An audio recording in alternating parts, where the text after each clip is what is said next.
දැනට ලංකාවේ තියෙන හොඳම ටෙක්නොලොජි එක තියෙන සහ ලංකාවේ දැනට ඉන්න එකම මැනික් විද්‍යාඥයා හොයාගෙන. මැනික් ක්ෂේත්‍රය පිළිබඳව මම කරපු සොයා ගැනීම් දැනට 3ක් තියෙනවා. මැනික් විද්‍යාවට එක සොයා ගැනීම් කරපු අය ඉන්නවා අපේ රටේ. මේ හීටඩ් අන්හීටඩ් කියන්නේ මොකක්ද? බාහිර උෂ්ණත්ව සැකසීමක් තුළ පාවිච්චියට ගන්න පුළුවන් නිල් මැණිකක් විදියට. මොකද ඩිෆියුස් කියලා ට්‍රීට්මන්ට් එකක් ආවා මෑත ඉතිහාසයේ. ඒ වෙනකොට ගොඩාක් විලඳ ඩිෆියුස් ගල් ලැබ් රිපෝට්ස් එක්ක නැචරල් සෆායර් කියලා මිලදී අරගෙන ඉවරයි. මම පහුගිය දවසේ කතා කරා මේ විද්‍යාඥයන්ගේ සංගමය කියලා අඳුනාගෙන ඉන්නේ. ඉතින් ඒක ඇති විද්‍යාඥයෙක් ඇත්තෙත් නැහැ. කතා කරලා අහුවාම කොහොමද මැණික් විද්‍යාඥයෙක් වෙන්නේ කියන එක කියනවා එයාලගේ පොඩි ඩිප්ලෝමා කෝස් එකක් තියෙනවලු. ඉතින් ඒක කරාම විද්‍යාඥයෙක් වෙලා ටෙස්ට් කරන්න පුළුවන්ලු. ලංකාවට එන කෙනෙක්ට කියන්නේ මොකද්ද? අපෝ බලාගෙනයි ලංකාවෙන් ගල් ගන්න එපා. මෙන්න මේකයි තියෙන තත්ත්වය. මහ විශාල විනාශයක් මේ අපේ ඉන්ඩස්ට්‍රි එකට කළා අද වෙනකොට අපේ රටට බයස්ලා එන්නේ නැතිම මට්ටමකටපත් වෙලා තියෙනවා. ඒ බයස්ලා අද ගිහිල්ලා තායිලන්තේ වාඩි වෙලා මැණික් ගල් ටික ගන්නවා. අනිත් ජෙම් ලැබ් එක මෙතන GRC එක වෙනස් වෙන්නේ කොහොමද? අපිට මැණික් ගලක් ආවහම අපි ඉන්ස්ට්‍රුමන්ට්ස් ටිකට දාලා ඔහේ රිපෝට් එකක් දෙන්නේ නැහැ. ඒ කියන්නේ දැනට ස්වභාවික තත්ත්වයේ තියෙන ට්‍රීට්මන්ට්ස් ටිකයි කියන්නේ කරපු ට්‍රීට්මන්ට්ස් ටිකයි ස්වභාවික තත්ත්වයේ තියෙන ගලයි තියෙනවනේ. ඔව්. ඊටත් වඩා වෙනස් නම් දැනට හොයාගෙනත් නැත්නම් ඒකත් අපේ සිස්ටම් එකකින් ඉන්ඩිකේට් කරනවා. එතකොට මේක ලංකාවෙන් පිට රටවල් වල මේ තාක්ෂණය කොහෙද තියෙන්නේ? තායිලන්ඩ් වල ඉන්න, ඉන්දියාවේ. දැන් මෙහෙන් රිපෝට් එකක් ගන්නවා නම් මොනවද වැඩිපුර හම්බෙන්නේ? එහෙම මොන හරි තියනවද? වැඩිපුර හම්බ වෙන්නේ නැහැ. මැණික් ගලේ තත්ත්වය හරියට දෙනවා. ආයිබෝන් ලංකාවේ මේ මැණික් ක්ෂේත්‍රය ගැන තියෙන්නේ ලොකු කතාබහක්. මොකද අපිට කතා කරන හැමෝම කියන්නේ මේ මැණිකක් ගත්තොත් මම ගොඩ මැණිකක් හම්බුණා නම් මං ගොඩ මෙන්න මේ කතාවනේ ලංකාවේ ගොඩ දෙනෙක්ගේ මේ එකම අරමුණ වෙලා තියෙන්නේ. ඉතින් මම අදාවා මේ ලංකාවේ මැණික් ගැන මැණික් ක්ෂේත්‍රය එම නැත්තම් ලංකාවේ මැණික් ටෙස්ට් කරන්න පුළුවන්. හොඳම දැනට ලංකාවේ තියෙන හොඳම ටෙක්නොලොජි එක තියෙන සහ ලංකාවේ දැනට ඉන්න එකම මැණික් විද්‍යාඥයා හොයාගෙන. අපිට එක්ක ඉන්නවා මිලින්ද එදිරිසිංහ මහත්මයා. ආයිබෝවන්. ආයිබෝවන්. මුලින්ම මේ කතාබහට එන්න කලින් මට තිබ්බ ප්‍රශ්නයක්, මට ඇති වෙච්ච ප්‍රශ්නයක්. මොකද්ද මේ මැණික් විද්‍යාඥයෙක් කියන්නේ? කවුද මේ මැණික් විද්‍යාඥයෙක් කියන්නේ? ඔව් මැණික් විද්‍යාඥයෙක් කියලා කියන්නේ මැණික් ඕනම දෙයක විද්‍යාඥයෙක් කියලා කියන්නේ ඒ දැනුම පද්ධතියට අලුත් ක්‍රමවේදයක් හරි අලුත් දැනුමක් හරි එකතු කරපු කෙනෙක්ට. එහෙම නැත්නම් ඒක පිළිබඳව අලුත් සොයා ගැනීමක් කරපු කෙනෙක්ට. ඉතින් එතකොට මැණික් ක්ෂේත්‍රය පිළිබඳව මම කරපු සොයා ගැනීම් දැන් 3ක් තියෙනවා. ඒ 3ත් එක්ක තමයි මට ඒ විදියට අඳුනලා දෙන්න පුළුවන් වෙන්නේ. නමුත් මේ මැණික් විද්‍යාවේ තියෙනවා ලේයර්ස් කීපයක්. ඒ අවස්ථාවට යද්දී පළවෙනි එක තමයි මැණික් වේදී කියන එක. මැණික් වේදියා කියන්නේ ජෙමොලොජිස්ට් කියන එක. එතනින් එහාට තියෙනවා ඒ කියන්නේ ජෙමොලොජිස්ට් කෙනෙක් වෙන්න නම් සාමාන්‍ය ඩිප්ලෝමා එකක් කරපුවාම පුළුවන්. මම මේක වැඩි දුර විස්තර කරන්න බෑ තේරෙන්න ඕන නිසා. එයාලට ලොකු දැනුමක් විද්‍යාව පිළිබඳව නැහැ. නමුත් ඉන්ස්ට්‍රුමන්ට්ස් ඒ කියන්නේ චෙක් කරන ඉන්ස්ට්‍රුමන්ට්ස් ටික ගැන එයාලට අදහසක් තියෙනවා. ඒකේ මෙකැනිසම් එක ගැනත් ලොකු අදහසක් නැහැ. ඒතකොට එයාලට පුළුවන් අර ටෙස්ටිං ඉන්ස්ට්‍රුමන්ට්ස් ටික තියෙනවානේ. හිතන්නකෝ RI මීටර් එක. එතකොට රිෆ්ලෙක්ටිව් ඉන්ඩෙක්ස් එකනේ RI මීටර් කියන්නේ. එතනින් එහාට ගියාම SG එක ස්පෙસિෆික් ග්‍රැවිටි එක බලන ක්‍රමවේදය.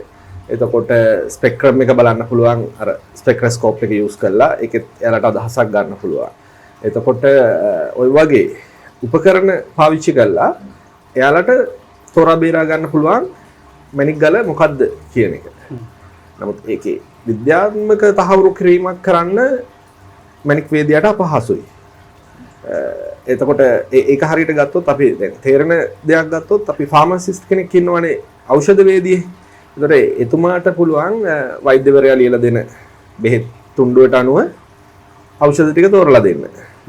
එතකොට නමුත් ඖෂධ හදන පිළිවෙලවත් ඖෂධ හදන ඒ විද්‍යාත්මක පසුබිමවත් ඒක ලෙඩේට බලපාන්නේ කොයි විදිහට කියන එකවත් එතුමාට ලොකු අදහසක් නැහැ. එතකොට ඒක ගැන අදහස තියෙන වෛද්‍යවරයාට සහ වෛද්‍ය විද්‍යාඥයාට. එතකොට ඒකයි ඊතර නියාමනයක් කරලා තියෙන්නේ ඖෂධ වේදියාට පුළුවන් වෛද්‍යවරයෙක්ගේ නිර්දේශය මත ඖෂධ නිකුත් කරන්න. හැබැයි ඖෂධ වේදියාට කියලා නැහැ රෝගියා පරීක්ෂා කළා ඒකට අවශ්‍ය බෙහෙත් කියන්න ඒ සම්පූර්ණ රෝග නිర్ణයක් දෙන්න කියන එක. එතකොට ඒක ඒ විදිහට අපි විසඳ ගමු. එතරින් එහාට කන්සල්ටන්ට් ජෙමොලොජිස්ට් කියලා ඉන්නවා. ඒ කියන්නේ මැනික් විශේෂඥවරයෙක්. ඒ තත්ත්වයට යන්න අනිවාර්යෙන් යුනිවර්සිටි ඩිග්‍රී එකක් තියෙන්න ඕන ඒ පැරලල් සබ්ජෙක්ට් එකක් පිළිබඳව. ඒ කියන්නේ මිනරල් ප්‍රොසෙසිං. එතකොට ජියොලොජි. ඒ වගේ මේ ඛනිජ සම්බන්ධව එයාලා විද්‍යාත්මකව හැදෑරීමක් කරලා තියෙන්න ඕන. එතරින් එහාට එයා ඩිප්ලෝමා එකක් ඒ කියන්නේ රෙකග්නයිස්ඩ් ඩිප්ලෝමාස් තියෙනවා. FGA තියෙනවා, GIA ඒ වගේ ආයතනවල හොඳ එහෙම නැත්නම් අපේ රටේ සමහර ඒවා තියෙනවා, සමහර ඒවා වංචනිකයි. ඒකත් මම හඳුනලා පෙන්නලා දුන්න එක සැරයක්. ඉතින් එහෙම රෙකග්නයිස් ඩිප්ලෝමා එකක් කරලා තියෙන්න ඕන. එතරින් එහාට එයා ට්‍රේඩ් එකෙත් එක්ස්පීරියන්ස් කරලා තියෙන්න ඕන. අඩුම ගානේ අවුරුද්දක දෙකකවත්. ඉගල් පරීක්ෂා කළා ඒ ගැන විමසලා තියෙන්න ඕන. ඉතින් එතකොට එයාට පුළුවන් කන්සල්ටන්ට් ජෙමොලොජිස්ට් කියන තනතුර දරන්න. එතරින් එහාට අපි ඇවිල්ලා මේ ටෙක්නොලොජි එක අඳුන්වලා දෙන අය, ඒක හොයා ගන්න අය, ඒ ගැන පරීක්ෂණ කරන අය, මැනික් පිළිබඳව ගවේෂණය කරන අය. ඉතින් ඒ තුල සොයාගත්ත සොයා ගැනීම නිසා තමයි මැනික් විද්‍යාඥයෙක් විදියට අපිට පෙනී හිටින්න පුළුවන්. එතකොට දැනට ලංකාවේ ඉන්න එකම මැනික් විද්‍යාඥයා ඔබතුමා දැන් විතර ඔබතුමාද කොහොමද? මෙහෙමයි මැනික් විද්‍යාවට එක එක සොයා ගැනීම කරපු අය ඉන්නවා අපේ රටේ. උදාහරණයක් විදිහට ගත්තොත් මිස්ටර් ඒකනායක කියලා මහත්තයෙක් හිටියේ. එයා ඒකනයිට් කියන මැනික් ගල හොයාගත්තා. ඒ වගේම තව මම දන්න මහත්මයෙක් ඉන්නවා ආනන්ද මයිනින්ග්ස් ඒ කියන්නේ මැෂිනරිස් කරන. එයාලත් එක එක જાතිය හොඳ මේවා යූසර් ෆ්‍රෙන්ඩ්ලි කරන්න. ඒ කියන්නේ පතල් කර්මාන්තය හෝ වේවා, මැනික් කැපුම් ක්ෂේත්‍රය හෝ වේවා, එහෙම නැත්නම් හීට් ට්‍රීට්මන්ට්ස් ඔය ගෙවුඩ ට්‍රීට් කරන මැෂින්ස් හොයාගත්ත ලක්මිනි ෆර්නස් ඒ වගේ. ඉතින් මේ ඔක්කොම විද්‍යාඥයෝ. එයාලා අලුත් දෙයක් සොයා දීලා තිනවා විද්‍යාවට. ඒක පරිහරණය කරනවා එතරින් පල්ලෙහා ඉන්න ලේයර්ස් ටික. ඉතින් එහෙම කියද්දි මට විතරක් විද්‍යාඥයා කියන එක අඳුන ගන්න බෑ. නමුත් මෙතන ඉඳලා හරි ස්ටාර්ට් වෙන්න ඕනේ මේකේ සොයා ගැනීම කරන්න. ඒකයි මම මේ මොටිවේෂන් එකක් දුන්නේ. ඔව්. ෆීල්ඩ් එකට, ට්‍රේඩ් එකට. මොකද අපේ ඉන්නවා යුනිවර්සිටි ස්ටුඩන්ට්ස්ලා. හොඳ ඔය ඌව වෙලස්සෙන් අවුට් වෙන අය ඉන්නවා. අර පේරාදෙනියෙන් අවුට් වෙන අය ඉන්නවා. මෙයාලගේ ගාව ලොකු විද්‍යාත්මක දැනුම පද්ධතියක් තියෙනවා. හැබැයි මේ මැනික් ක්ෂේත්‍රයට ආවහම එයාලා කොටු කරනවා අර ජෙමොලොජිස්ට් කියන පොඩි තනතුරේ. කියන්නේ මැනික් වේදියා කියන තනතුරේ හිර කරනවා. ඒතරින් එහාට එයාලා ඔය ෆ්‍රේම් එක බිඳගෙන යන්නේ නැහැ. මට ඕනේ ওই දක්ෂ ළමයි ටික එතරින් ඉස්සරහට ගෙනියන්න. අපේ රටෙන් අලුත් දේවල් සොයා ගැනීම කරන්න. ලෝකෙට පෙන්වන්න අපි තමයි ජෙම් කැපිටල් එක. අපි තමයි ස්පිරිට් එක කියන එක. ඉතින් ඔය කාර්යය මම යෙදිලා ඉන්නේ. ඔව් ඒ කාරණේත් එක්ක තමයි මටත් දැන් අහන්න ඕනුනේ දැන්. GRC එක මම වීඩියෝස් ගොඩක් දැක්කා මේක වෙනස්ම විදිහකට යන තැනක් කියලා දැක්කා. එතකොට අනිත් ජෙම් ලැබ් එක මෙතන GRC එක වෙනස් වෙන්නේ කොහොමද? මෙතන තියෙන ටෙක්නොලොජි එක හරි දැනට ලංකාවේ තියෙන හොඳම ටෙක්නොලොජි එක. ඒක වෙන දේවල් වලට නොගින් මෙතන තියෙන්නේ ඇයි මේක වෙනස් වෙන්නේ කොහොමද? ඔව් අපිට මැනික් ගලක් ආවහම අපි ඉන්ස්ට්‍රුමන්ට්ස් ටිකට දාලා ඔහේ රිපෝට් එකක් දෙන්නේ නැහැ. අපි ඒක විද්‍යාත්මක අධ්‍යයනයකට යොමු කරනවා. දැන් මැනික් ගලක් වුණාම අද තියෙන ට්‍රීට්මන්ට් එක නෙමෙයි හෙට අලුතෙන් හොයාගෙන කරලා එවන ට්‍රීට්මන්ට් එක. ඉතින් කොහේ හරි ලැබ් එකක අද තියෙන ට්‍රීට්මන්ට්ස් ටිකට අනුව ගලපලා තමයි සර්ටිෆිකේට් එකක් දෙන්නේ. නමුත් අලුත් ට්‍රීට්මන්ට් එකක් වෙලා තියෙනවා නම් ඒ ගලට. ඒතර ඒ වෙලෙන්ද පාඩු ලබනවානේ. මේ මැනික් ගල මිලදී ගැනීම තුල. එතකොට මොකද මම ට්‍රේඩ් එකේ ඉස්සර හිට අවුරුදු 22ක් මමගේ ට්‍රේඩ් එක්ස්පීරියන්ස් එක. එතකොට අපිට තිබිච්ච ගැටලු තමයි මේවා. මොකද ඩිෆියුස් කියලා ට්‍රීට්මන්ට් එකක් ආවා මෑත ඉතිහාසයේ. ඒ වෙනකොට ගොඩාක් වෙලෙන්ද ඩිෆියුස් ගල් ලැබ් රිපෝට්ස් එක්ක නැචරල් සෆායා කියලා මිලදී අරගෙන ඉවරයි. ඒතර පස්සේ කාලෙකදී හොයාගත්ත මෙහෙම ට්‍රීට්මන්ට් එකක් තියෙනවා ඩිෆියුස් කියලා. එතකොට අර නැචරල් කියලා දාපු ගල් වලට ඩිෆියුස් කියලා එන්න ගත්තා. මොකද ට්‍රීට්මන්ට් එක දන්නවනේ දැන් ජෙමොලොජිස්ට්ලා ටික. ඔව්. එතකොට මේ මිනිස්සු අර යට කරපු මුදලට මොකද වෙන්නේ? අපරාධේ. ඔව්. ඒ වෙනුවෙන් තමයි මම මගේ ඔය අලුත් ඉන්වෙන්ෂන් එකක් කරේ. මොකද අපේ ඉන්ස්ට්‍රුමන්ට් එකෙන් කියන්න පුළුවන් ඒකේ සාරාංශය ගත්තොත් ස්පෙක්ට්‍රම් ඇල්ගොරිතම්ස් බලන එක. කියන්නේ ස්පෙක්ට්‍රම් එක ගැන නිරීක්ෂණය කරන එක. කියන්නේ අවශෝෂණ වර්ණාවලිය සිංහලෙන් කියනවා. ඒ අවශෝෂණ කලාප ගැන ඒවයි තියෙන පීක් පොයින්ට්ස් වීක් පොයින්ට්ස් ඒවා අපි ඉතා ඇකියුරේට් කියන්නේ හොඳට නිරීක්ෂණය කරන්න පුළුවන් උපකරණයක් ඩිජිටලි ගන්න ඩේටාස් අපි යවනවා ඇල්ගොරිදම් එකට ගන්නවා. ඒකෙදී හොඳ අධ්‍යයනයක් කරන්න පුළුවන් මේ ගලට මොනවද වෙලා තියෙන්නේ, එහෙම නැත්නම් ඒක ස්වභාවික තත්ත්වෙද කියන එක. ඉතින් එතෙන්දී ඒක හීට් කළාද, එතකොට ඒකේ ඔරිජින් එක ගොඩක් දුරට අපිට කියන්න පුළුවන් මේ තුල. එතකොට ඒකේ කලර්ස් කොහොමද තියෙන්නේ, කියන්නේ හිතන්නකො රොයල් බ්ලූ එකක්ද කෝර්න්ෆ්ලවර් බ්ලූ එකක්ද, ওই ලේයර්ස් හිටම මාරු කරගන්න පුළුවන් අපිට හිතා ගන්න පුළුවන්. එතකොට එතරින් එහාට ගියහම දැනට සාමාන්‍ය තත්ත්වේ නැති ගලක්ද, දැන් ඒ කියන්නේ දැනට ස්වභාවික තත්ත්වේ තියෙන ට්‍රීට්මන්ට්ස් ටිකයි කියන්නේ කරපු ට්‍රීට්මන්ට්ස් ටිකයි ස්වභාවික තත්ත්වයේ තියෙන ගලයි තියෙනවනේ. ඔව්. ඊටත් වඩා වෙනස් නම් දැනට හොයාගෙනත් නැත්නම් ඒකත් අපේ සිස්ටම් එකකින් ඉන්ඩිකේට් කරනවා. ඒ කියන්නේ හොයාගෙන නැහැ කියන්නේ අලුත් ගලක්ද එහෙම නැත්නම් ගල ඒ කියන්නේ හිතන්නකො බ්ලූ සෆා එකක් කියලා. ඒකට දැනට තියෙන ට්‍රීට්මන්ට්ස් ලෝකේ කරන හීට් ට්‍රීට්මන්ට් එක. කියන්නේ ගෙවුඩ අරගෙන පුච්චනවා. මේ හීට් කළා කලයක ඉන්ක්‍රීස් කරනවා. එහෙම නැත්නම් කලයක අඩු කරන්නත් පුළුවන්. තද නිල් පාට ගලක් නම් ඒක සාමාන්‍ය මට්ටමට ගන්න පුළුවන්. එතනින් හැර ග්ලාස් ෆිල් කරනවා, ඔයිල් ෆිල් කරනවා. එතනින් හැර ඩිෆියුස් කරනවා, බෙරිලියම් ට්‍රීට් කරනවා. ඔය වගේ දැනට තියෙන ට්‍රීට්මන්ට්ස් ටික තියෙනවානේ. ඒ ටික අපි මේකෙන් ඉන්ඩිකේට් කරනවා සිස්ටම් එකේ. එතනින් එහාට ඒක සාමාන්‍ය තත්ත්ව දෙකේ කිසිම දෙයක් කරලා නැති ගලක් නම් ඒකත් ඉන්ඩිකේට් කරනවා. ඒ වගේ මේ කියන කිසි දෙයකට අයිති නැති තත්ත්වයක් නම් ඒකත් එයා කියනවා. හා. එතකොට මේ කියන තත්ත්ව වලට අයිති නැති වෙන්න ඕනනේ අලුත් ට්‍රීට්මන්ට් එක ගන්න. ඔව්. ඒතර ඒකත් අපේ සිස්ටම් එක හරහා ඉතා හොඳින් බලා ගන්න පුළුවන්. එතකොට මෙතන මොකක් හරි මැෂින් එකක්ද තියෙන්නේ ගෙනාපු නැත්නම් ඔයගොල්ලෝගේ වෙනම අපිම ඩෙවලොප් කරපු මැෂින්ස් තියෙන්නේ. ගොඩක් හරි. දැනට දැන් මේකෙදි කෙනෙක්ට කියන්න පුළුවන් ස්පෙක්ට්‍රොස්කෝප් එක කියන්නේ ලෝකේ හොයාගත් එකක් නේද කියලා. ඔව් ඒක මම නෙමෙයි හොයාගත්තේ. එතකොට ඔකට පාවිච්චි කරන විදුලි බල්බය මම නෙමෙයි හොයාගත්තේ. ඔකට පාවිච්චි කරන ඇලුමිනියම් කියන ලෝහය මම නෙමෙයි හොයාගත්තේ. හරිද? ඒ කියන්නේ හරියට අර අහස් යාත්‍රාවක් කිව්වහම ඒක රයිට් සහෝදරයනේ හොයාගෙන තින්නේ. ඔව්. හැබැයි ඒක නෙවෙයිනේ ඩ්‍රෝන් එක හදපු කෙනා හොයාගත්තද? ඔව්. අහස් යාත්‍රාවේ ඉඳලා හෙලිකොප්ටරයට යනකම් දියුණුනා. ජෙට් එක කියන එක තවත් කෙනෙක් හොයාගත්ත වෙනම ක්‍රමවේදයකට. එතකොට අද වෙනකොට ඩ්‍රෝන්ස් හදලා තිනවා. ඒක වෙනත් කෙනෙක්. ඔය වගේ මේ දැනට සොයාගත්ත දත්ත සහ උපකරණ භාවිතා කරලා දැනට තියෙන තාක්ෂණයට වඩා පහසු විදියට අපිට ගලක් පරීක්ෂා කරන්න පුළුවන් ක්‍රමවේදයක් තමයි මේ අපි ඉදිරිපත් කරලා තියෙන්නේ. එතකොට මේක ලංකාවෙන් පිට රටවල් වල මේ තාක්ෂණය කොහෙද තියෙන්නේ? දැනට මගේ මම යවලා තියෙනවා මගේ හිතවත් ඒත් සයන්ටිස්ට් කෙනෙක්, ජෙමොලොජිකල් සයන්ටිස්ට් කෙනෙක් තායිලන්ඩ් වල ඉන්න. එයා පරීක්ෂා කරමින් ඒකට දත්ත ඇතුල් කරමින් ඉන්නවා. ඊට එහා ඉන්දියාවේ මගේ තවත් යාළුවෙක් ඒකට එක අධ්‍යයනය කරමින් ඩේටාස් ඇතුල් කරමින් ඉන්නවා. එතකොට ඒ කියන්නේ ඒ රටවල් දැන් පිළිගන්නවද? අපි තව මාස 6ක් වගේ යනකොට අපි මේක මාකට් එකට නිකුත් කරන්න බලාපොරොත්තු වෙනවා. මොකද අපි ඩේටා ෆීඩ් කරන්න ඕනේනේ. දැනට තියෙන ලෝකේ සොයාගත්ත ස්පෙසිමන්ස් වල කියන්නේ අපි තේරුම් ගත්ත නියදි තියෙනවනේ දැනට. හිතන්නකෝ බ්ලූ සපා එකක්, අන්හිටඩ් බ්ලූ සපා එකක්. ස්වභාවිකම තත්ත්වය. ඒ නියදි රාශියක අපි දත්ත දෙන්න ඕන මේ මැෂින් එකට. සිස්ටම් එකට. එතකොට ඒකත් එක්ක තමයි අලුත් දේවල් මැච් කරලා බලන්න යා. AI යූස් වෙනවා.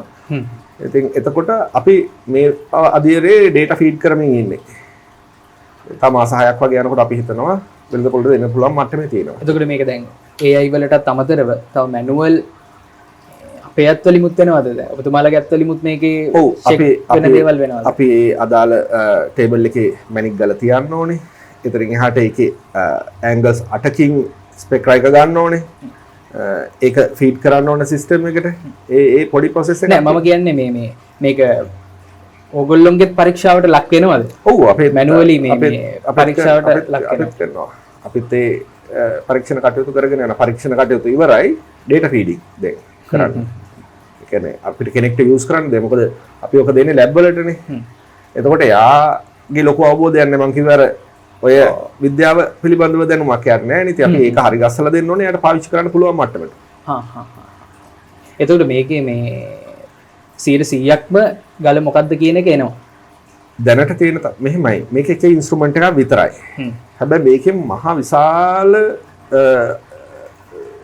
අධ්‍යයනයක් කරන්න පුළුවන් අපි දෙන ගල පිළිබඳව. එතකොට ඔයිට අමතරව අපේ සිස්ටම් එකේ තියෙනවා RI එක රිෆ්ලෙක්ටිව් ඉන්ඩෙක්ස් එක ඩිටෙක්ට් කරන ඩිජිටල් සිස්ටම් එකක් මමයි ක්‍රියේට් කරේ. එතකොට ඒකෙදී යාගේ RI රීඩින් එක ගන්නවා ඩිජිටලි. අපි PV එකෙන් බලනකොට ඕකේ වෙනස්කම් ඇති වෙන්න පුළුවන්. ඇහි දෝසත් එක්ක ඒ බලන ඇන්ගල්ස් වලට නමුත් අපේ ඉන්ස්ට්‍රුමන්ට් එකෙන් හරියම නිවැරදි විදියට RI එක රීඩ් කරනවා. එතකොට ඒකේ බිහේවියර් එක රීඩ් කරනවා. සිංගල් ඒ කියන්නේ මැනික් වේදික පරීක්ෂා කරන ක්‍රමවේද ටිකක් තියෙනවා. ඒ සියලුම දේවල් රීඩ් කරලා ඒක ෆීඩ් කරනවා ආයි සිස්ටම් එකට. එතනින් එහාට SG එක ස්පෙસિෆික් ග්‍රැවිටි එක. ඒක මම හොයාගත්ත උපකරණයක් නෙවෙයි. නමුත් අපි ඒ උපකරණයත් යොදාගෙන ඒකේ ඩේටාස් නොත් ෆීඩ් කරනවා. එතකොට මේ ක්‍රමවේද කීපයකට අපේ සිස්ටම් එකට අපි දත්ත දෙනවා. ඉතින් ඔය ඔක්කොමත් එක්ක මැච් වෙනවා නම් තමයි යා තීරණය කරන්නේ. හරි මේක මේ ගාලා කියන එක. මේ ස්පෙසිමන්ට් එක කියන එක. ඒ කිසිම දෙයකට මැච් වෙන්නේ නැත්නම් අපිට කියනවා මේක දැනට ලෝකේ හොයාගත්තේ නැති ස්පෙසිමන්ට් එකක් වෙන්නත් පුළුවන් නේ. දැන් අපි හිතනවා අපි හැමදේම හොයාගෙන කියලා අතන වැරදිනේ. අපි 100ට මම හිතන්නේ 150ක්වත් හොයාගෙන දිනවා කියලා. තව අලුත් දෙයක් ආවොත් මේ ළඟදී අපේ ලැබ් එකට ආවා හැම දෙයක්. ඉතින් ඒ වගේ අපි ඒව ගැන රිසර්ච් පේපර්ස් පබ්ලිෂ් කරනවා අලුත් දරුවන්ට දැනුම ලබා ගන්න. ඉතින් එහෙම අලුත් ස්පෙසිමන්ට් එකක් නම් ඒකේ එතනදී එයා කියනවා මේක අපේ සිස්ටම් එකකින් දැනට ඉන්ඩිකේට් වෙන්නේ නැහැ. මෙතනින් එහාට පරීක්ෂණ කරගෙන යන්න කියලා. එතකොට අපි කෙමිකල් ටෙස්ටිං වලට යනවා. ඒ වගේ ක්‍රමවේදයකට අලුත් දේවල් හොයා ගන්නවා. එතකොට මෙතන වැඩ කරන ඔක්කොම මේ ඩිග්‍රී තියෙන අපේ ජෙම් ටෙස්ටිං කරන නිලධාරියන් අනිවාර්යෙන්ම අපි ගන්නෙ යුනිවර්සිටි ඩිග්‍රී එකක් එක්ක ඒකත් අඩුම ගානේ සෙකන්ඩ් ක්ලාස් වක් තියෙන්න ඕනේ ඉතින් ඉස්සරහා. මොකද අපි කතා කරන මේ දැනුම තේරෙන්නේ නැහැ සාමාන්‍ය ඩිප්ලෝමා එකක් කරපු ළමයි මෙතනට ආවොත්. ඒකට අපිට එයාට මේ දැනුම පද්ධතිය උගන්වගෙන ඉන්නත් බෑ. ඉතින් එතකොට අපි ලැබ් ට්‍රේනින් ඇසිස්ටන්ට් කෙනෙක් ගන්නෙත් අඩුම ගානේ ඩිග්‍රී එකක් තියෙන්න ඕන යුනිවර්සිටි. එතනින් එහාට ඩිප්ලෝමා එකක් තියෙන්න ඕන ජෙමොලොජි පිළිබඳව. එතනින් එහාට අපේ ට්‍රේඩ් එක්ස්පීරියන්ස් එක තියෙන්න ඕන. ටෙස්ටිං එක්ස්පීරියන්ස් එක. එතකොට මේ මම මේ මෙතනට එනවා නම් කවුරු හරි ඉගෙන ගන්න කැමති නම් මම මේ ප්‍රශ්නේ අහන්නේ. දැන් ඩිග්‍රී එකක් නම් ලංකාවේ කරන්න යුනිවර්සිටිස් තියෙනවා. එතකොට කවුරු හරි කෙනෙක් කැමති නම් ට්‍රේනින් එන්න ඩිප්ලෝමා එකක් කරන්න ලංකාවේ දැනට කරන්න තියෙන තැන් කොහොමද මොකද්ද තියෙන්නේ යුනිවර්සිටි වල තියෙනවද? මට එහෙම හරියටම රෙකමන්ඩ් කරන්න බෑ. නමුත් FJ කියලා කෝස් එකක් තියෙනවා. ඒවා ලංකාවේ ඉඳගෙන කොරස්පොන්ඩින් කරන්න පුළුවන්. ජාතික මැණික් හා ස්වර්ණාභරණ අධිකාරියත් එක්ක සම්බන්ධ වෙලා මේ රිසර්ච් සෙන්ටර් එකක් තියෙනවා මාළඹේ. ඒකෙත් තියෙනවා ඉගෙන ගන්න පුළුවන් විදිහට කෝසස්. මට හරියටම රෙකමන්ඩ් කරන්න බෑ. මොකද මම ඒ පිළිබඳව එච්චර පැහැදීමකින් නෙවෙයි ඉන්නේ. දැන් පහුගිය දවස්වලත් කොහොම කෝස් එකක් කන්ඩක්ට් කරලා මම අල්ලලා දුන්නා. ඒ දේවල් විභාගයට කලින් ප්‍රශ්න ටික පිට වෙනවා. ඉතින් එහෙම හදන ජෙමොලොජිස්ට් කෙනෙක්ගේ වැඩක් නැහැ නේ. ඉතින් එයාගෙන් බලාපොරොත්තු වෙන්න පුළුවන් මොනවද? ඉන්ඩස්ට්‍රි එකම වැටෙන එක වෙන්නේ. ඉන්ඩස්ට්‍රි එකම වැටෙනවා. ඒ වගේ කට්ටිය දැන් ඒකට විරුද්ධව තමයි මම මේ ෆයිට් කරන්නේ. මොකද මේ ඉන්ඩස්ට්‍රියට ඒ වගේ අය බිහි කළා වෙච්ච හානිය මහ විශාලයි. මොකද එයාලා එතන උප්පත්තියම වැරදි නම් එතනින් එහාටත් වැරදි වැඩනේ කරගෙන යන්නේ. සාමාන්‍යයෙන් මම දන්න තරමෙන් ට්‍රේඩර්ස්ලා ඉන්නවා 99%ම මේ ට්‍රේඩ් එකේ ඉන්න අය අවංකයි. හොඳ මිනිස්සු. හැබැයි 100ට එකක් ඉන්නවා මේක විනාශ කරන්න ආපු අය. ඉතින් එයාලා පාට ගහලා විකුණනවා දැනුවත් කරන්න තියෙන ඔක්කොම වැරදි වැඩ ටික මේක කරනවා. ඒ කට්ටියට එකතු වෙලා තිනවා ඔය ටෙස්ටිං ලැබ් කීපයක්. ඉතින් එයාලා දැනුවත් සමහර වෙලාවට ඒ සර්ටිෆිකේට් එක දැන් හීටඩ් නම් අපි බයට විකුණන්න ඕන හීටඩ් කියන විදිහටනේ. නමුත් ලැබ් එකත් එක්ක කතා කරලා අන්හීටඩ් කියලා රිපෝට් එකේ දාලා දෙනවා. හිතන්න අපේ රටෙන් විදේශිකයෙක් ඇවිල්ලා අන්හීටඩ් කියලා කියන්නේ පුච්චපු නැති ස්වභාවිකම තත්ත්වයේ ගලක් කියලා මැණික් ගල මිලදී ගන්නවා. ඉතින් මේ විශ්වාසෙත් එක්ක එයා ඒ රටට යනවා. එහෙදි කොයි අවස්ථාවකදී හරි චෙක් කරලා බලනවා ඒ ගල හීටඩ්. ඉතින් ඒ පුද්ගලයා ආයි ලංකාවට එයිද මැණික් ගලක් ගන්න. එහෙම නැත්නම් එයා දන්න කෙනෙක්ට හරි කියයිද? එහෙම දන්න කෙනෙක්ට කිව්වත් ලංකාවට එන කෙනෙක්ට කියන්නේ මොකද්ද? ඔබ බලාගෙනයි ලංකාවෙන් ගල් ගන්න එපා. මෙන්න මේකයි තියෙන තත්ත්වය. ඉතින් ග්ලාස් ෆිල් ගල් වලට නැචරල් කියලා දාලා දෙනවා. ඔය සමහර ලැබ්ස්. මහ විශාල විනාශයක් මේ අපේ ඉන්ඩස්ට්‍රි එකට කළා අද වෙනකොට අපේ රටේ බයස්ලා එන්නේ නැතිම මට්ටමකටපත් වෙලා තියෙනවා. ඒ බයස්ලා අද ගිහිල්ලා තායිලන්තේ වාඩි වෙලා මැණික් ගල් ටික ගන්නවා. ඒ කියන්නේ ලංකාවේ දැන් අවුරුදු ගානක ඉඳලා තිබ්බ එන බයස්ලා ප්‍රමාණය දැන් අඩු වෙලා කියලා. සෑහෙන අඩු වෙලා. හේතුව එයාලට මෙහෙන් ප්‍රධානම හේතුව ඔක මම අවුරුදු ගානක ස්ටඩි කරන මේ ප්‍රතිඵලය මම මේ දෙමින් ඉන්නේ සමාජයට. හේතුව ඔය වංචනික චේන්ස් දෙක තියෙනවා. එකක් වංචනික ව්‍යාපාරික. හොඳ ව්‍යාපාරික නෙමෙයි. හොඳ ව්‍යාපාරිකෝ මේකෙන් සෆර් කරනවා. මොකද තමුන්ගේ අතේ තියෙන හොඳ මැණික් ගල් ටික නිවැරදි මැණික් ගල් ටික විකුණ ගන්න ඇතුලේ බයස්ලා නැහැ. බයස්ලා එන්නේ නැහැ. එතකොට ඒ වංචනික ව්‍යාපාරිකයෝ වංචනික ලැබ් කාර්යෝ ටිකයි එකතු වෙලා. මේ ඇයි බ්‍රොයිලර් කුකුල් පැටියෙක් හදනවා වගේ තමයි මැණික්. දැන් මම පහුගිය දවසේ කතා කරා මේ ඔය මැණික් විද්‍යාඥයන්ගේ සංගමය කියලා අඳුනාගෙන ඉන්නේ. ඉතින් ඒක ඇති විද්‍යාඥයෙක් ඇත්තෙත් නැහැ. ජෙමොලොජිස්ට් ඇසෝසියේෂන් කියලා. මේ කතා කරලා අහුවාම කොහොමද මැණික් විද්‍යාඥයෙක් වෙන්නේ කියන එක කියනවා එයාලගේ පොඩි ඩිප්ලෝමා කෝස් එකක් තියෙනවලු. ඉතින් ඒක කරාම විද්‍යාඥයෙක් වෙලා ටෙස්ට් කරන්න පුළුවන්ලු මැණික් ගල් ලැබ් එකක් දාගෙන. ඉතින් හිතන්න කොච්චර භයානක තැනකද තියෙන්නේ කියලා. 6ක් 4ක් නොතේරෙන මොන්ඩිසෝරි ළමෙක්ට දෙනවා අපි කෝටි ගාණක් අතට චෙක් කරලා දෙන්න කියලා. එතකොට මට ඕනේ ඔන්න ඔය තත්ත්ව වෙනස් කරලා අපේ රටේ රෙපියුටඩ් ලැබ්ස් ටිකක් හරි ගැස්සෙන්න. හොඳ ළමයි ටිකක්, දක්ෂ ළමයි ටිකක් ඒ දක්ෂතාවය එළියට ගන්න. ඉතින් එතකොට අර එන බයස්ලා ඉස්සර ආපු බයස්ලා මොකද මට මතකයි මේට අවුරුදු 20කට විතර කලින් අපි ට්‍රේඩ් එක පටන් ගන්නකොට 20කට 22කට විතර කලින් මම තනියම මගේ පසුබිමත් මැණික් පිළිබඳව තියෙනවා අපේ තාත්තා තිබ්බ මැණික් සම්බන්ධ ව්‍යාපාර. එතකොට අපිට පුළුවන් අර පොඩි කාලේ දැකපු මැණික් වෙලෙන්දෝ ලංකාවට ඇවිල්ලා පර්චේස් කරේ හොඳ ෆොරිනර්ස්ලා. ඔය රෂියන් අය ආවා, ජර්මන් අය ආවා, ඇමරිකන්ස්ලා ආවා, ඉංග්ලන්ඩ් අය හොඳ වෙලෙන්දෝ ටිකක් අපේ රටට ගෙන්න ගන්න. මොකද යාළුවට එතකොට ඇෂුරන්ස් එකක් තියෙනවා අපි මේ ගන්න ගල හරියට චෙක් කරලා බය නැතුව ගෙනියන්න පුළුවන් කියලා. තායිලන්තයේ අද තියෙන්නේ ඒකයි. එයාලා හදලා තින්නේ ඒකයි. එයාලා හොඳ ලැබ්ස් ටිකක් හදලා තියෙනවා එහි. ඉතින් මෙහෙට ආපු වෙලෙන්දු දැන් 90%ක් මෙහෙට තායිලන්තයට යන්නේ මැණික් මිලදී ගන්න. හැබැයි ගොඩක් දුරට මැණික් හම්බ වෙන්නේ අපේ වගේ රටවල් වල. ලංකාවේ. එතකොට අපේ හොඳ වෙලෙන්දන්ට සිද්ධ වෙනවා එයාලගේ දැන් හිතන්නකෝ අපි රුපියල් කෝටියකට මැණික් ගල විකුණන්න හිතාගෙන ඉන්නවා කියලා. ඔව්. ඉතින් එයාට මේක ඇතුලේ ඒ ගල විකුණන්න බයස්ලා නැහැ ගොඩක් දුරට.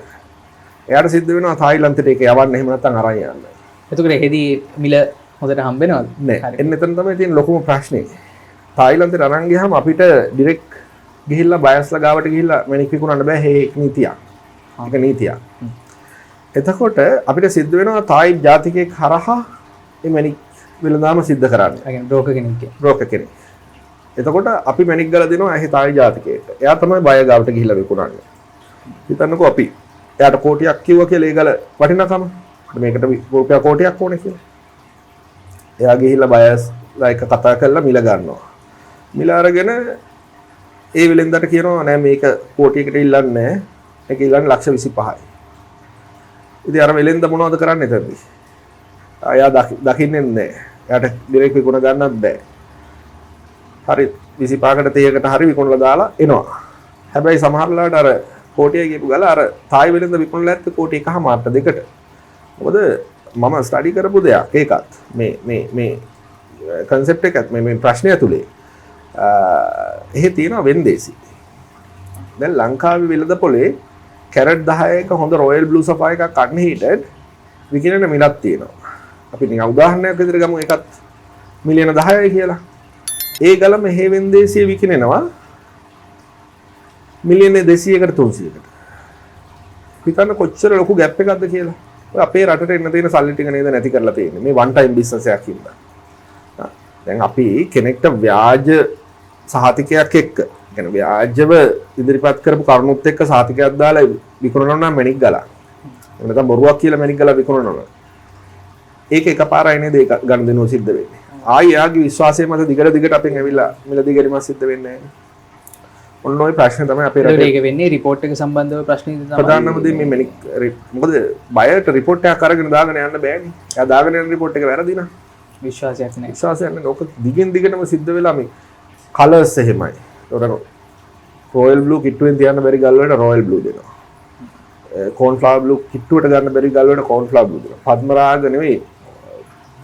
නිකම්ම පින්ක් සෆයර්. ඒ කියන්නේ බේබි පින්ක් වලටත් පද්මරාග කියලා දෙනවා. එහෙම ලැබ්ස් තියෙනවා අපේ රටේ. එතකොට කස්ටමර් කෙනෙක්ට රික්වෙස්ට් කරන්න බැයිද දැන් මට මේ ලැබ් එකෙන් අරන් දෙන්න? පුළුවන්. දැන් අපේ ඒක තමයි සිද්ධ වෙමින් පවතින්නේ. ගොඩාක් බයස්ලා අනිත් සර්ටිෆිකේට් දෙක තුන පෙන්නුවත් වැඩක් නැහැ. එයාලා ඉල්ලනවා ERC එකෙන් දාගෙන එන්න කියලා. මේ කතාවත් එක්ක මේ මට ඔබතුමාගෙන් අහන්න හොඳයි කියලා හිතුණා. මේ ජෙම් ෆීල්ඩ් එකට මැනික් කර්මාන්තයට හරි මැනික් විකුණන්න හරි පතල් කරන්න හරි අලුතෙන් එන්න කට්ටිය හිතාගෙන ඉන්නවනේ. එතකොට මේ මට තියෙන ප්‍රශ්නයක්. මේ හීටඩ් අන්හීටඩ් කියන්නේ මොකක්ද? එතකොට හීට් කරන ගලේ අන්හීට් ගලේ මිලේ වෙනසක් තියෙනවද? මේක ඇයි මේ එහෙම කරන්නේ ඇයි? අපි පොළොවෙන් හම්බෙන මැනික් ගල් ගත්තාම භාවිතා කරන්න පුළුවන්ම තත්ත්වෙ මැනික් ගල් හම්බ වෙන්නේ ගොඩාක් කලාතුරකින් ටිකයි. එතනින් කොටසක් හම්බ වෙනවා පළුදු දෝෂ පිරිච්ච භාවිතයට ගන්න ටිකක් අපහසු ගල්. එතනින් තවත් කොටසක් හම්බ වෙනවා ඒ පරිසර උෂ්ණත්වය නියමාකාරව හම්බ වෙලා නැහැ. නමුත් ඒකේ අදාළ කෙමිකල් කම්පවුන්ඩ්ස් ටික ඔක්කොම ඇතුලේ තියෙනවා. එතකොට එයා අපිට හරි ගස්ස ගන්න පුළුවන් බාහිර උෂ්ණත්ව සැකසීමක් තුළ පාවිච්චියට ගන්න පුළුවන් නිල් මැණිකක් විදියට. ඉතින් අන්න ඒක තමයි මේ හීට් කරනවා කියන process එකේ කරන්නේ. ඒකෙදි පාට වර්ණ ගන්නවන්නේ නැහැ. එයාගේ අභ්‍යන්තරයේ තියෙනවා ඒ කෙමිකල් කම්පවුන්ඩ්ස්. ඒකට අවශ්‍ය උෂ්ණත්වය තමයි හම්බෙලා නැත්තේ. ඒ පස තුල. මැණික් ගලක් හම්බ වෙන විශේෂයෙන් උෂ්ණත්වය බලපානවා. එතනින් එහාට පීඩනය බලපානවා. මේ උෂ්ණත්වය හම්බෙලා නැහැ. ඒකට අවශ්‍ය තත්ත්ව සැකසුමක් කරනවා. ඒකේ තාප පිරියම් කරන උදුනක් කියලා එකක් හරි ගස්සලා තියෙනවා. ඒක ඇතුලේ තියලා අධික උෂ්ණත්වයකට ඒ අදාළ උෂ්ණත්ව වලට තාප පිරියම් කරනවා. එතකොට ඒකේ ඒ අපිට බලාපොරොත්තු වෙන වර්ණය සමහර වෙලාවට එනවා. ඒක තමයි. එතකොට මේකේ මේ මිල කොහොමද වෙන්නේ? මිල ගත්තොත් ස්වභාවික මැණික් ගලක නිල් මැණිකකට වඩා ඒ වර්ණයේම අපි හිතමු එකම වර්ණයේ ස්වභාවික මැණික් ගලකුයි තාප පිරියම් කරපු මැණික් ගලකුයි කියලා එකම ප්‍රමාණයේ සයිස් එකේ. එතකොට මිලේ ලොකු වෙනසක් තියෙනවා. ස්වභාවික තත්ත්ව මැණික් ගලක වටිනාකම ලක්ෂ 5යි නම් තාප පිරියම් කරපු තත්ත්වයේ මැණික් ගලක ලක්ෂ 2ක් ලක්ෂයක් වෙන්න පුළුවන් වටිනාකම ලොකු වෙනසක් තියෙනවා. මොකද ඒක රෙයාරිටි එක. ස්වභාවිකම තත්ත්වයෙන් හම්බ වෙන්නේ ගොඩක් කලාතුරකින් මට්ටම. ඉතින් අර විදිහට ගන්න පුළුවන් ඒවා ගොඩක් හම්බ වෙනවා. ගෙවුඩ කියලා. ඒතර ගලේ ප්‍රශ්නයක් නැහැ. ගල්ලට පාට ගැන්නුවොත් තමයි එළියෙන් පාට ගැහුවොත් තමයි වැරද්ද. ඒ ගලේ තියෙනම දෙයක් නේ අපි ඉන්ක්‍රීස් කියන්නේ හරි ගස්සලා ගන්න. එතකොට දැන් ගොඩක් අය අපල වලට දාන්නනේ ගන්න. එතකොට ඒ අපල වලට දාද්දි මෙහෙම ස්වභාවික තත්ත්වයේ තියෙන ගලක්ද හොඳ නැත්නම් අපි මෙහෙම හදපු එකක්ද ඒක? ඒකේ වෙනසක් තියෙනවද මොනික හරි? විද්‍යාඥයෙක්ගේ කෝණයෙන් බලනකොට නම් ওই ගල් දෙකෙන්ම අපි ඒ කලර් එක හරි තත්ත්වයට අරගෙන තියෙනවා. එතකොට ඒක තමයි අපේ කෝණයෙන් බලනකොට වෙන්නේ. ඉතින් නමුත් ඉස්සර ඉඳලා එන විශ්වාසයක් තමයි ස්වභාවිකම තත්ත්වයෙන් මැණික් ගලක් දාන්න පුළුවන් නම් ගොඩක් හොඳයි කියන්නේ. මොකද ඒක without human intervention නේ කියන්නේ අපි මිනිස්සේ කත තියන්නේ නැතුවනේ වැඩේ වෙලා තියෙන්නේ ස්වභාවිකව. ඒකයි. එතකොට දැන් මේ කතාව කරගෙන යන්න ගියොත් ලොකු දුරකට යනවා.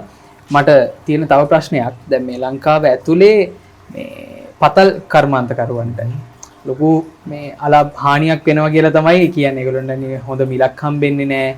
එහෙම තියෙන. ඇත්තටම දැන් පතල් කර්මාන්තය කරන අය රැකෙනවද ලංකාව ඇතුලේ? මේ තියෙන වියදමත් එක්ක ඔය තෙල් වියදමක් යනවා ලොකුවට ඒ කට්ටියට. මෝටර් දුවන්න ඕන පතලක් කරද්දී. එතනින් එහාට බැකෝ පතලක් වගේ නම් ඒකට ලොකු වියදමක් දරන්න වෙනවා. දැන් අපේ රටේ තියෙන තත්ත්වෙත් එක්ක ඔය කොයි විදිහට කරත් අපේ රටේ මැණික් ගල් වලට නිසි මිල හම්බ වෙනවා නම් ඔය කර්මාන්ත ඕන දෙයක් හරියට කරගෙන යන්න පුළුවන්. වැඩේ වෙලා තියෙන මම මේ ෆයිට් කරන්නේ ඔන්න ඔය කාරණේට මම නිතරම කියන්නේ අපේ රටේ මැණික් ගල් වලට අර ඉන්ටර්නැෂනල් මිල ගන්න බැරි ඇයි අපිට අපේ රට ඇතුළේ දැන් හිතන්නකෝ අන්තිමට විකුණන වෙලෙන්දා කියලා. එයාට කෝටියට විකුණන ගාලා කෝටි 10ට විකුණන්න දැන් ඉන්ටර්නැෂනල් මාකට් එක කෝටි 20 30ට යනවා නම් අඩුම ගානේ කෝටි 10කට හරි විකුණන්න පුළුවන් නම් මේක ඇතුලේදී. ওই පල්ලෙහා ලේයර්ස් ටිකටත් ඒ විදිහටම යනවා නේද මේ මුදල. දැන් එයා ගන්න කාගෙන්ද ඒ කෙනාගෙනුත් එයාට වැඩි මුල්ලට ගන්න පුළුවන් කමක් තියෙනවා. ඉතින් අවසාන විලෙන්දට අඩුවෙන් නම් විකුණන්න වෙන්නේ පල්ලෙහාම කෙනාගෙනුත් අඩුවෙන්ම තමයි ගන්න වෙන්නේ. ඔක කළා තියෙන්නේ ඔන්න ඔය මාෆියා එක. අර අතලොස්සක් වංචනික අතලොස්සයි ඉන්නේ. වංචනික ව්‍යාපාරිකයෝ ඒ කට්ටිය ඇඳිච්ච ඔය මැනික් පරීක්ෂා කිරීමේ ආයතන ටිකයි. මෙහෙන් අඩුවට අරගෙන ඒගොල්ලෝ කොට හරි ගෙනියන්නේ නැති. සාමාන්‍යයෙන් වෙන්නේ මං කියපු ප්‍රොසීඩියර් එක. අපේ වෙලෙන්දෝ කොච්චර උඩ ලේයර් එකකින් අරගෙන වික්කත් පිටරටනේ විකුණන්නේ. එතකොට එයාලා ගන්නේ අපේ මැනික් බොහොම අඩු මිලට. මොකද ඒක ගන්න පුළුවන් කියන එක එයාලා දන්නවා. පිටරට බයස්ලා දන්නවා අපේ රටේ මැනික් ටික අඩුවට ගන්න පුළුවන් කියලා. අපිට ඩිමාන්ඩ් කරන්න හැකියාවක් නැහැ. මොකද ඇවිල්ලා ගන්නේ නැහැ වෙලෙන්ද ගොඩක් දුරට. චයිනීස් බයස්ලා ටිකක් බේරුවල අර මෙහෙ ඉඳගෙන ගන්නවා. ඒවා බොහොම අඩු මිලවල්. ඒවා නෙමෙයි මිල මැනික් ගල් වලට වෙන්න ඕන. මැනික් ගලකට ඔයිට වඩා ගොඩාක් ලොකු මිලක් අපි දකින්නවනේ වෙලඳ පොලේ. අනිත් එක හිතන්නකෝ අපේ රටේ තමයි මේ මැනික් සම්පත තියෙන්නේ වැඩි හරියක්. ඉතින් අපිට යන්න පුළුවන් අභිමාණයෙන් ඔය නම අරගෙන. මේ සිලොන් සොෆාය කියලා මේ ලංකාවේ මැනික් ගල් කියලා. ඉතින් ඇයි අපිට මේ අභිමානය අපේ කරගන්න බැරි? අපි එකතු වෙන්න ඕන වෙලෙන්දෝ ටික එකතු වෙන්න ඕනි. හරි තැනට හරි කියන්න පුරුදු වෙන්න ඕනි. මම නම් කියන්නේ අපේ හිඟල් චෙක් කරන්නේ නැති කෙනෙක් ඉන්නවා නම් අපිට බය කෙනෙක් ඉන්නවා නම් එතනයි හොයන්න ඕන ප්‍රශ්නේ. මොකද්ද මෙතන තියෙන්නේ? මෙතන වෙන්නේ කියන එක. මොකද අපේ ගාවට આવුත් ඉඩක් නැහැ මේ වංචාකාරයෙක්ට. අපි දෙන්නේ ගලට අදාළ හරි report එක. අපිට අනවශ්‍ය සල්ලි අවශ්‍ය නැහැ.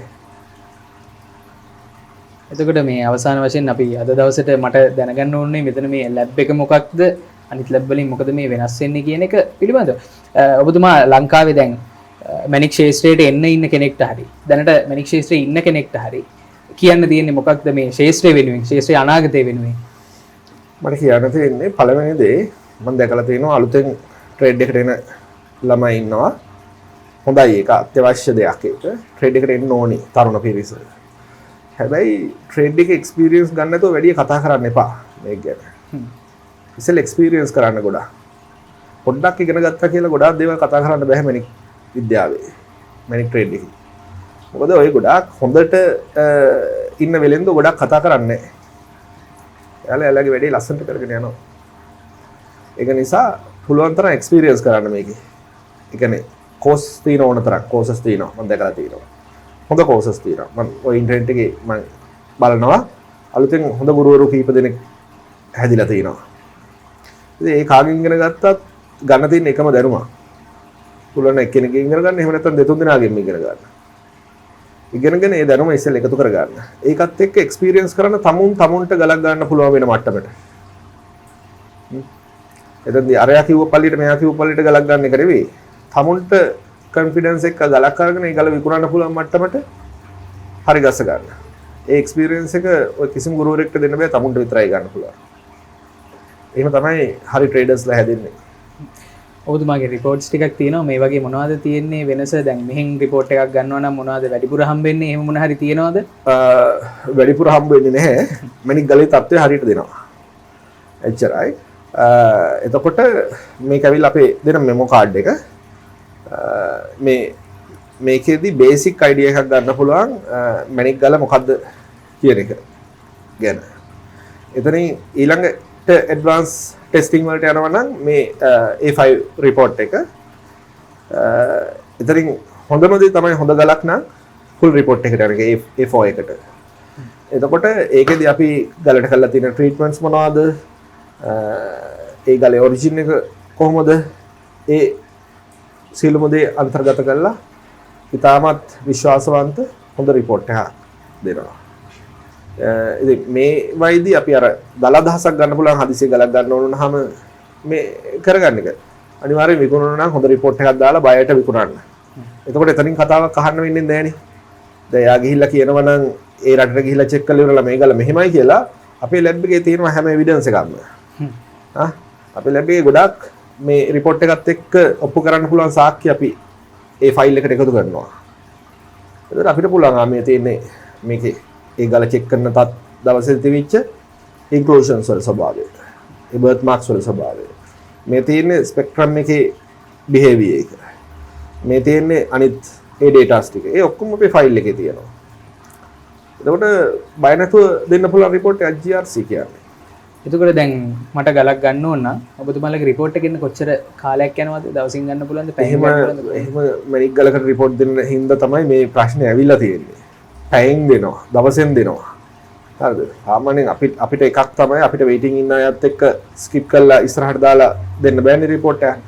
එතකොට ඒ කට්ටිය දිහා බලන්නත් ඕනේ ඒ රිපෝට්ස් එක දීගෙන යන්නත් ඕනේ. අඩුම තරමේ අපේ රිපෝට් එකක් ගන්නවා නම් දවස් 3ක් ගෙනෙනවා. එතන ඉඳලා සති 2ක් වගේ යනවා ඇඩ්වාන්ස් ටෙස්ටිං කරලා රිපෝට් එකක් ගන්න. අර බ්‍රොයිලර් කුකුල්ලු හදනවා වගේ මේ වැඩේ කරන්න බෑ. අද දවසේ කිකිලි බිත්තරේ දානවා හෙට දවසෙත් දානවා. ඕක තමයි මේ වෙලා තියෙන්නේ.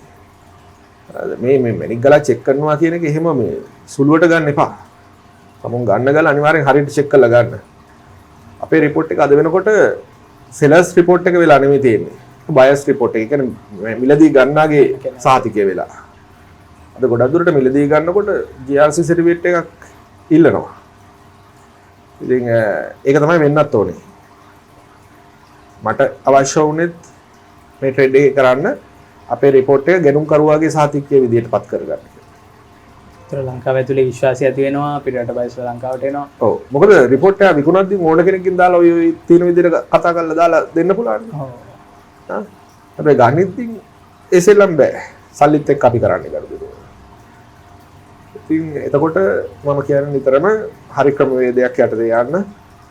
මම විතරක් නෙවෙයි ඉන්න ඕනේ මේකේ ලැබ් එකක් කරන කෙනෙක්. මේක ඇතුලේ ගොඩක් ඉන්න ඕනේ. මොකද මට ලංකාවේ තියෙන ගල් ටික එක දවසට දෙකකට එක කරන්න බෑනේ. මේක ඇතුලේ ට්‍රේඩර්ස්ලා ගොඩක් හැදෙන්න ඕනේ. බයර්ස්ලා ගොඩක් ලංකාවට එන්න ඕනේ. ඉතින් ඕකෙදී මේ කර්මාන්තේ නිසියාකාර වෙන්න ඕනේ. නියාමනයක් වෙන්න ඕනේ. ඔය නියාමනය තමයි මම මේ පැහැදිලි කරේ. එහෙනම් අද දවසට මට දැනගන්න ඕනුනේ මෙතන මේ මොකද්ද ලැබ් එකේ වෙන්නේ වෙන ඒවට වඩා වෙනස් වුණේ මොකද කියන කාරණේ පිළිබඳව. එහෙනම් ඔබතුමාට ස්තුතියි මගේ වැඩසටහනට සම්බන්ධ වුණාට. ඔබතුමාට කියන්න දෙයක් තියෙනවා නම් අවසාන වශයෙන් මේ ෆීල්ඩ් එක ගැන කියන්න. මට ඉල්ලීමක් කරන්නයි අවශ්‍ය කරන්නේ. හොඳ මැනික් ව්‍යාපාරිකයන්ට මම කියන්නේ වංචනිකයන්ට නෙමෙයි. අපි එකතු වෙලා මේ වැඩේ හරි ගස්සමු. අපේ රටට මහ විශාල දරස්කන්ධයක් මේකෙදි නැති වෙලා යනවා. අපේ ගල් වලට හරි මිලක් හම්බ වෙන්නේ නැහැ. අභිමාණයෙන් අපිට ගිහිල්ලා විකුණ ගන්න බෑ. එතකොට එතනින් එහාට බැලුවම මේකත් එක්ක සම්බන්ධ වෙන ජුවලරි කර්මාන්තය තියෙනවා. ඒ කට්ටියට අවශ්‍ය රැකියා ටික නැති වෙලා තියෙනවා. අද මැනික් සාප්පු වලට අවශ්‍ය ඒ තත්ත්ව නැති වෙලා තියෙනවා. අද සමහර වෙලාවට මම අහලා තියෙනවා ඔය නැව් වලින් එන අය ඉන්නවනේ. ඉතින් නැවේදී සමහර වෙලාවට අනවුන්ස් කරනවලු ලංකාවෙන් ගල් ගන්න එපා කියලා. ඒ මේ වංචාවල් හින්දා. හරි. ඉතින් ওই තත්ත්වෙටම ගිහිල්ලා තියෙනවා අද. අපි මේක හරි ගස්ස ගමු කොහොම හරි එකතු වෙලා. අද මම පටන් ගන්නවා මේ වැඩපිළිවෙල කරන්න ක්‍රමයක්. අපිට මාත් එක්ක ගොඩාක් ව්‍යාපාරිකව සම්බන්ධ වෙලා ඉන්නවා. අපි මේක කරමු කියලා. අපි කළා මේ අපේ රටේ අභිමානය අපි හදාගමු. අවුරුදු දහස් ගානක ඉතිහාසයක් මේ සිලෝන් සොෆාය. ඔච්චරයි. ලංකාවම දන්නේ කෙනෙක් අභිමාණයෙන් ගිහිල්ලා කොන්ද කෙලින් තියාගෙන කතා කරලා කියන්න පුළුවන්. ඒක ශ්‍රී ලංකන් සොෆා එකක් කියලා. ඒක ශ්‍රී ලංකන් ජේම්ස් ස්ටෝන් එකක් කියලා. ඒ තත්ත්වය තියාගෙන අපි ඒ තැන් වලට ගිහිල්ලා ඇඹරෙන්නේ. ඒක අවශ්‍ය නැහැ. දෙයියෝ දුන්නු දෙයක් අපිට. අපිට ඕනේ ලංකාව ඉහළ තැනකට ගෙනියන්න. අයිබෝන්. අයිබෝන්.